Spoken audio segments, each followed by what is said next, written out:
All right, we're here in sunny Lisbon, Portugal at the iwMDS meeting for 2025.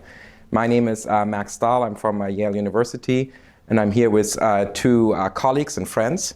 I'm Rami Komrokji from Moffitt Cancer Center in Tampa, Florida. And I'm Coleman Lindsley from Dana-Farber Cancer Institute in Boston, Massachusetts. Wonderful. So I think today, Rami and Coleman, we discussed clinical trial design a lot in the morning, and we had a particular focus on how should we measure response or benefit of clinical trials. And Rami talked about lower risk trials, and Coleman and I talked about higher risk trials. So maybe I just start with Rami. A couple of reflections of what you see, how we currently assess response in lower risk MDS trials, and maybe what we should do in the future. What should we do different? What could we improve? Absolutely. So yeah, as we discussed earlier today, obviously the gold standard in lower risk MDS had been rendering the patients transfusion independent. So the rate of transfusion independence had been the gold standard for drug approval. And I think we should be moving beyond that. We are starting already in clinical trial looking at time to transfusion dependency as an endpoint. But I think as we understand more the natural history of the lower risk MDS and the causes of morbidity and mortality in those patients, we should be looking at other things. We showed some data on the rate of cardiovascular events, for example, in those patients. And that, if we look at the mortality in lower risk, it's almost 1/3 are gonna go to higher risk, 1/3 cardiac disease, and the rest is variety. So I think incorporation of rate of progression to higher risk MDS, AML, incorporation of cardiovascular events, if we're gonna start looking at an event-free survival endpoints, is gonna be very relevant. And I think the interesting part for this, it's not just really now improving the cytopenia. I think we are realizing that in MDS, it's probably more than that the inflammatory milieu, the underlying CHIP mutations maybe are contributing beyond just the simple cytopenia and its related complications. Yeah, I think that's wonderful. I think it's also incredibly complex. It's certainly easier to look at transfusion independence. Right. How would you envision, I guess, incorporating it in some of the trials? You mentioned some anti-inflammatory therapies. What are kind of the key things you would look at in order to get to that important endpoints that I think you mentioned? How would you measure that? Yeah, I think obviously first, historically, we've done a lot of the trials with anti-inflammatory drugs so late in the game, where some of the original trials we were conducting were requiring patients to have HMA failure, which I think at that point, really, the disease is so clonal and had evolved to a point where it's, I think we should move those agents earlier. And the endpoints are going to be, still some of them are going to be the traditional improvement in cytopenias. But I think, as we heard today, a lot of, sessions, a common theme about looking at cardiovascular events. We try to look at things like rate of those events, hospitalization for those events. I don't know if we have a very good biomarker for those diseases to incorporate in trials, but it's really it may not be the classical, standard improvement in cytopenia. And maybe even the selection for those patients should not be requiring patients that have profound cytopenia. Maybe taking patients that have mild cytopenias and looking at different aspects of the disease. Right, yeah. And I think we're also lucky to have a very enthusiastic cardiologist with us today, which I think shows that we can benefit from learning from what they look at. So let me switch gears and ask Coleman here. We're very glad that Coleman could join us here. I think he's always very thought-provoking, but also thoughtful about what he tries to provoke. And he talked a little bit about molecular clearance, how should we incorporate genetic testing into clinical trials. Maybe, Coleman, you can start with just summarizing a couple kind of the key takeaways that you would want people from our field, the clinicians, but also from the company perspective or from the regulators to take away. How should we do trials to be able to look at all those things? I think it's a very challenging question that reflects where we are as a field right now. So the last 10 or 15 years have been transformative for our understanding of how disease genetics interacts with disease biology. And I think we're at an inflection point, to be honest, in terms of sorting out where and how we apply that knowledge to clinical trial interpretation, clinical trial design, and the regulatory evaluation process.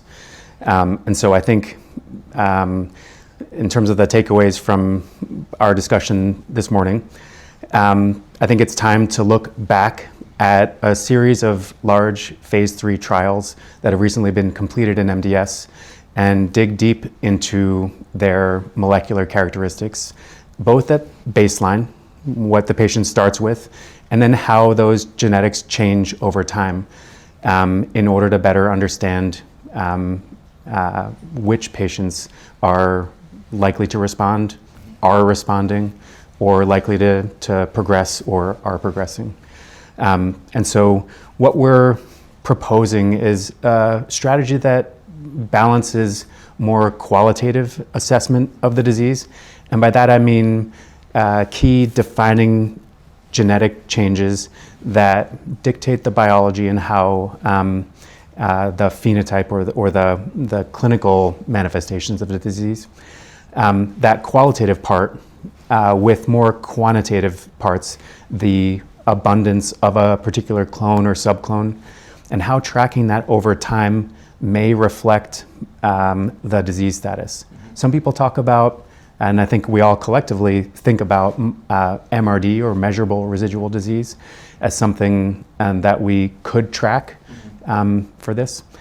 And I think it's becoming apparent that we don't have a shared definition of MRD, and that really poses a challenge, and maybe it's time to take a step back, reevaluate that term in this more composite or hybrid way of the quantitative and qualitative. In terms of your last part of your question, the collaborative approach that we need at this point. So I think we're out of the raw discovery phase and into the translation phase for clinical genetics. And that's going to require academic partnership with industry and regulatory agencies to come up with consensus strategies for how to do this together. Yeah. Yeah, that's wonderful. And I think you have been the kind of master of learning from trials that have quotation mark failed, and kind of really getting as much data from them, mainly in AML. It's glad that you're going full steam into MDS, but maybe even before a trial fails, and we kind of do a dissection on autopsy of that trial, what would you wish would be kind of like incorporated right from the beginning? And this is of course directed at like the people who design the trials, but also the companies that then conduct those trials. What would you think from your perspective, going backwards in a prospective way, what would be most helpful, I think, for the field to learn those type of things? Yeah, I think we've learned without a doubt that MDS and AML are heterogeneous diseases, and that heterogeneity impacts response and resistance to treatment. I think we can say that's true. Yeah. Right? And some drugs in these negative trials or positive trials, we've been able to look retrospectively and say this group of patients has 0 response, and this group of patients has the bulk of the response for this drug. And I think it's important in order to best capture a positive signal in a trial and a negative signal is to incorporate this analysis earlier on. Yeah. And this may, in earlier phases in the investigation of a drug in the phase 1 and phase 2 setting, may help a company target that drug to the right populations. It may help them broaden it if it's a agnostic to the genetics. If appropriate. If appropriate, right. Yeah. And then the design of phase 3 trials may be such that we as a community can collectively target that therapy to the right group of patients and know how it fits in the landscape of treatment. So I very much favor the incorporation of correlative genetics into all of these clinical trials, and even not to restrict inclusion, but rather to understand the outcomes. And I think you acknowledge an important state in our field right now, which is a number of negative trials when we define it at the whole population level. But that doesn't necessarily tell us that it's negative in every population. Right. And maybe just one last question, maybe directed at both of you really, is like what I struggle a lot with is that we look at certain predictors, genetic or otherwise, but it's complex because often we look at it for IPSSM.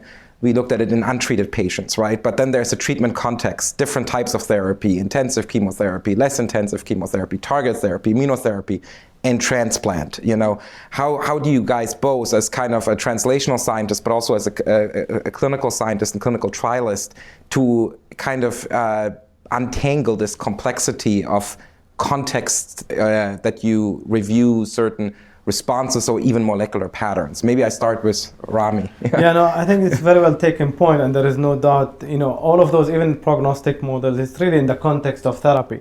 And there are several examples from other diseases where things that used to be considered a high risk feature are not anymore. And the closest example to us now is really the AML risk criteria, that now we know what applies to intensive chemotherapy does not apply to the HMA, anti-BCL2, for example, right? And I think as things evolve in MDS, we're probably gonna go that way. And I totally agree. I think now it's a very heterogeneous group of patients we are collecting together, that eventually when we get active therapies, for example, in DEL5Q, we know that now that there are actually different predictive factors of response, prognostic factors, than the traditional, even using the IPSSM or IPSSR would not apply to that. I have the feeling it's the same in the MDS SF3B1. In general, those patients do very well, but if you start really digging there, you'll find a small group that their response to treatment and outcomes are going to be different, and that speaks to the heterogeneity and what we were talking about in terms of the genotype-phenotype association. And I think simplistically, we just lumped so many diseases under one, and we will just keep moving in that direction. But I think the point is very well taken. So that's your last word for Coleman, yeah. Sure. I think what you're highlighting is the importance of context for interpreting disease biology. And so I think it compels us to look under every treatment paradigm. We need to evaluate what a specific biological group means. And so what might be meaningful in intensive chemo versus venetoclax-based versus immunotherapy might be different. But our ability to answer that collectively as a community depends on collective buy-in to that idea that we're going to analyze everyone comprehensively and uniformly so that we can develop these large enough data sets to understand these small subgroups, which likely are quite meaningful. But it really takes numbers and collaboration and shared commitment to that. Perfect, wonderful. So, I have a question to pose for you. Yes, okay, all right. So you addressed the importance of complete response before transplant, and should we aim for that? So maybe you can tell us a little bit about that. But my question to you, even beyond transplant, since we have all those trials now and we invested in phase 3 trials, should CR, or what would be the primary endpoint for at least the early readout studies to say this is promising enough that we should go into a phase 3? Yeah, that's a great question. I mean, I think to the first part of your question, I think, I guess the purpose of my study was to show that that we should be careful in demanding certain responses without clearly showing that it actually benefits a patient. In particular, that we don't take response as necessarily a reflection of what we do with treatment, but that we account for what the baseline biology it is. And we always know this, that patients who have a better baseline biology respond better, And if there's no added benefit of responding that is not already accounted for by baseline biology, I think it's very dangerous to keep treating a patient in order to get that response while maybe delaying an important treatment with transplant. That was, I think, was the first part. The second part, I think, that you brought up is kind of $1 million question. What should be our endpoint, And I think it's a little bit treatment context dependent, but in terms of complete remission, I think it has been shown that complete remission is a helpful marker, particularly in patients who are not transplanted. If you have complete recovery of your blood counts, you do better and you don't require transfusions and your risk of progression to AML is less. But I think what is often forgotten is the time aspect. So I think a durable CR is meaningful for patients. A CR that lasts for a cycle is not meaningful, but currently we kind of treat those the same. So I think that would be one of the many things you could say about that. Absolutely, absolutely. All right, wonderful. This was fantastic, and I really enjoyed sharing the session with both of you. Always, thank you. Thank you. It's a pleasure.